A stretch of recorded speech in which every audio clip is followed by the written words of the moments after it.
In today's video, we dive deep into a story about a woman who broke every boundary she once swore she'd never cross on one unforgettable, life-changing night. This isn't just about seduction. It's about tension, truth, and the moment when desire meets hesitation. It's about choosing vulnerability over safety, standing bare in every way, physically, emotionally, spiritually. This content is for mature audiences. Viewer discretion is advised. I never imagined I'd be here, unraveling like this. If you had asked me just a day earlier, I would have laughed at the idea of ever crossing a line I had promised myself I'd never even approach. But sometimes, all it takes is one fleeting moment, a glance, a breath, a heartbeat, to dismantle the rules you've lived by for years. That night, something inside me let go. It didn't explode in chaos. It slipped free like a knot finally loosening after being pulled tight for too long. I wasn't scared. Not anymore. All I felt was ready. The house was silent. Unnaturally so. The only sound came from the ceiling fan humming quietly in the living room, its slow spin casting lazy shadows across the hardwood floor. It was as if the space around me knew something irreversible was coming. Earlier that evening, he looked at me, not with words, not with a smile, but with eyes that lingered too long, heavy with truths he hadn't yet spoken. I saw it, the weight of unspoken words pressed against the edge of his mouth. He held them back with hesitation. Maybe it was fear, maybe pride, or maybe the understanding that once this feeling between us was given space to breathe, it could never be controlled again. This hadn't happened overnight. That tension had been simmering for months, maybe even years. We'd always flirted with something more. A brush of hands that lasted too long. A glance that held too much. Laughter that lingered. Sitting a little too close on the porch swing. Every moment was a quiet suggestion, a breath away from something real, but never named. That night, I walked out of my bedroom. No words, no hesitation, no second thoughts. Just bare skin, bare soul. The hallway was dim, a single lamp casting long shadows across the walls like silent witnesses. He stood at the far end, frozen. When his eyes met mine, I saw the exact second when every rule we'd ever followed disappeared. He didn't move, didn't speak. His gaze traveled over me, then returned to my eyes, not with lust, but with awe, as if I were everything he'd ever wanted and everything he was afraid to lose. He stepped forward, slow and intentional, until my back met the cool wall and the heat between us started to rise. Still, he didn't touch me. His hands hovered inches from my skin, held back by invisible threads of caution, of consequence, of history. I could feel the war inside him. Touch her or walk away. Speak the truth or keep pretending. Some lines, once crossed, don't let you return to who you were. I had already jumped. There was no turning back. He leaned in, his breath shaky and warm against mine. So close that our mouths nearly met, but still holding that impossible inch of space.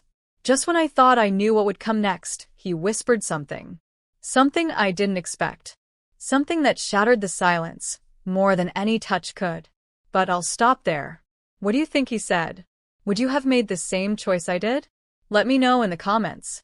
Vote in the poll. Should she go forward or walk away before it's too late?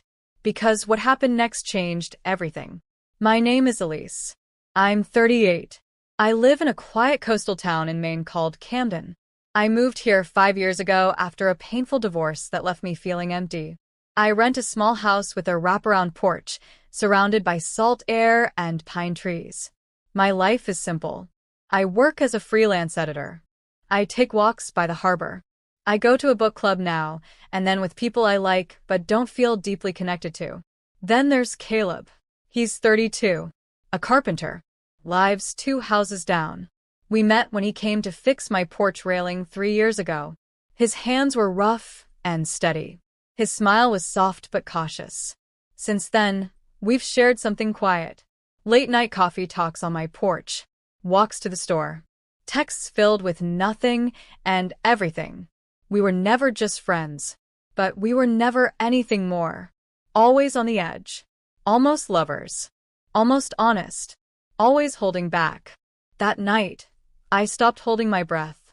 The silence between us was heavy, filled with the weight of everything we never said. All the feelings we buried. All the desire we restrained. Caleb looked at me, his face filled with longing, guilt, want, and underneath it all, fear. His hand lifted halfway to my cheek, fingers shaking. I thought, this is the moment. This is it. But then he let his hand drop. The air between us thickened. I could see it in his eyes. He wasn't just afraid of what would happen. He was afraid of how badly he wanted it. Afraid of what it might cost. Was he afraid of me? Or of himself? What would you do? Stay quiet? Or ask the hard questions? The wall behind me was cold. His nearness was fire. Still no words. Still no touch. Then his phone buzzed. One sharp vibration. It cut the air like a blade. He didn't move, but his eyes gave it away. He was about to choose me or whatever waited on that screen. He took out the phone, looked at it, and everything changed. His posture stiffened. His jaw clenched. The warmth in his eyes faded.